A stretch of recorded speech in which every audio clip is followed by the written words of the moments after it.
Ver Ploeg, and I'm from the Economic Research Service of the U.S. Department of Agriculture. ERS, as we call ourselves, is a research agency that supports all aspects of agriculture and has a goal of informing policymaking. Susan talked about photos in the offices, and I'm going to go back to our office and look at what photos are, but I definitely know we have at least 2 photos of a stalk of broccoli somewhere. Our research covers what we like to say farm to table, but does anyone know what the biggest part of the USDA budget is?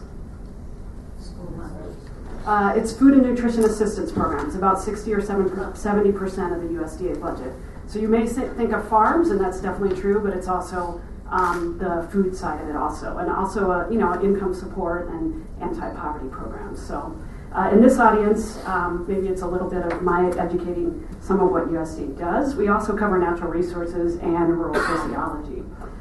We employ about 300 PhD or master's level economists, ag economists, and rural sociologists. So we do have a pretty big role in hiring people. There are some people with public policy backgrounds like myself. And one caveat to my presentation is that I'm a researcher. I'm not a manager, so I'm not responsible for hiring, but I did interview my bosses for this, and I interviewed our HR representative, and I interviewed a woman who runs our sort of diversity programs. And they were all very excited that I had this opportunity, and they want to thank you for that, and I thank you for that too. I'm going to talk a little bit about some of our general challenges in hiring, mostly because they will apply to challenges in hiring people with diverse backgrounds. I'll talk specifically about some challenges that we have faced with hiring with diversity in mind, and then talk a little bit about some of the programs that we've attempted to use to address these challenges. One thing coming from a government agency, which all of my managers said, was that we have a hard time competing with either academic institutes or with for-profit firms or non-government agencies. We can't compete on salary. We can do a little bit of going above the federal government pay bands. We can hire in the middle of a pay band for someone who has an entry-level PhD program or an entry-level master's level program. We can do some signing bonuses. We have had some discretion to pay back some student loans, so maybe some of the students that have student loans back from their undergraduate days that might be attractive. But again, we end up losing a lot of people to the prestige or the better salaries of other academic institutions.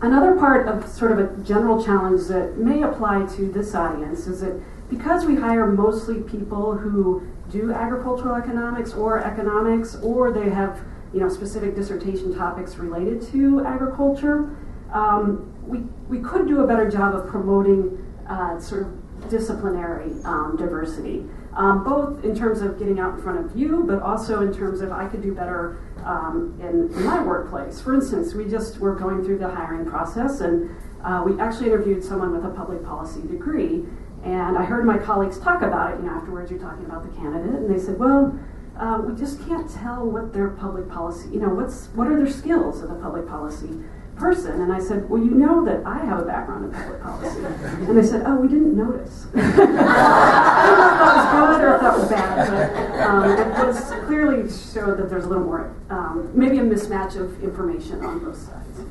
And then another thing that's sort of looming large is that we are dealing in a case where we've had a pay freeze for the past 2 years. Looks like it'll probably continue for a little while. The sequester hasn't affected us greatly, but it does mean that hiring is tough. All of these things are relevant for hiring people with diverse backgrounds.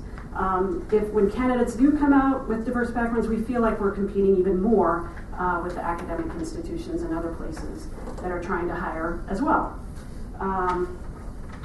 Another aspect that sometimes gets in the way is because we mostly hire PhDs.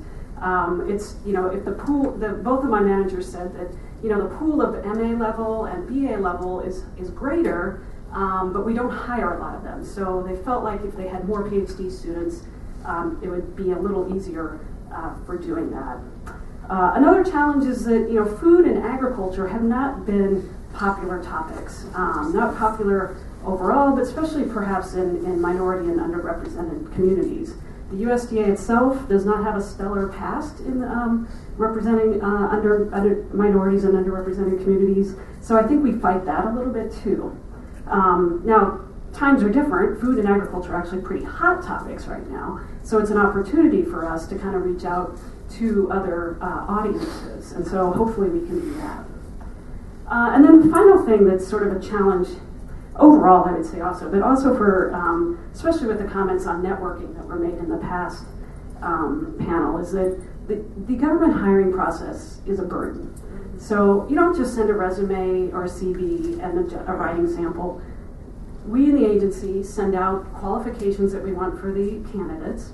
We send out questions that try to get us, that the candidates will all have to answer to try to get a sense of what their skills are and their interests are. And that goes to a big, large bureaucratic HR unit. The HR unit takes in the candidates' answers to those questions through something called USDA Jobs. It's a really clunky system. You answer the questions online, and then it goes into a black hole. And the black hole is the HR group that then sends back the candidates that meet the qualifications to us, and including things like veterans' preferences, other USDA and government-wide hiring preferences, and then we can talk to the candidates. And this becomes a burden because if you haven't gone through the process, and you don't know someone who's gone through the process, you can kind of become discouraged or lost. And so that's sort of a different kind of networking that I don't know who anyone has that skills unless you know someone who's been through government.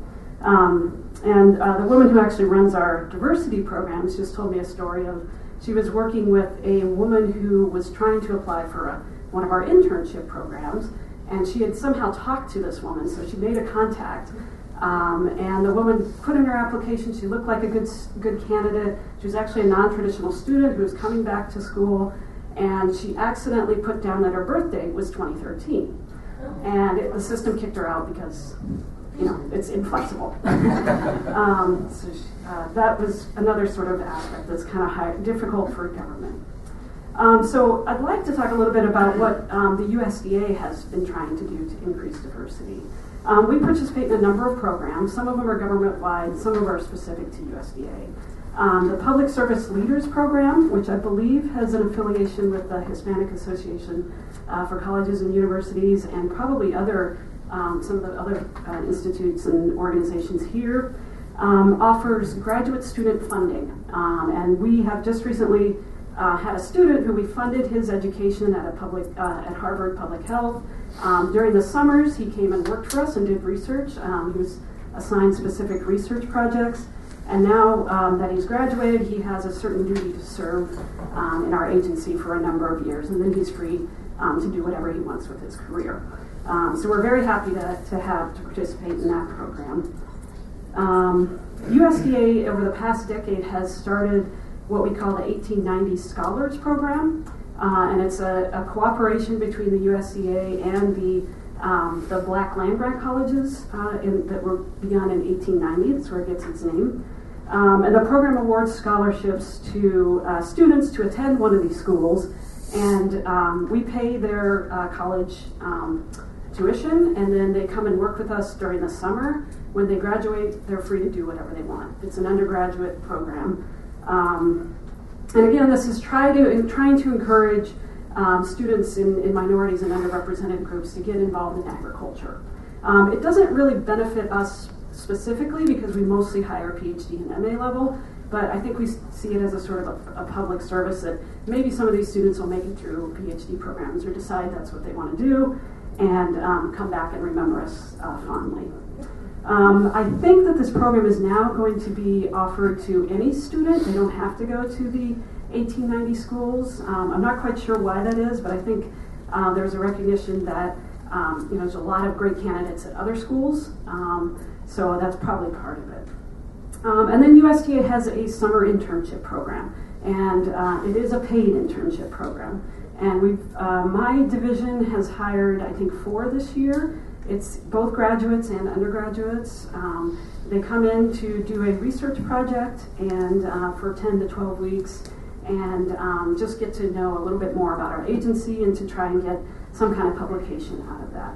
This is not specifically for students of diverse backgrounds, but it is a way that we've tried to improve our contact with students.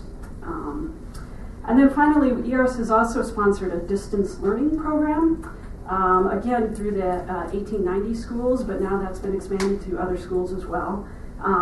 People at ERS talk about their research, and it's video broadcast to any college class or graduate level class that wants to learn about the particular part of the research or just get involved with it.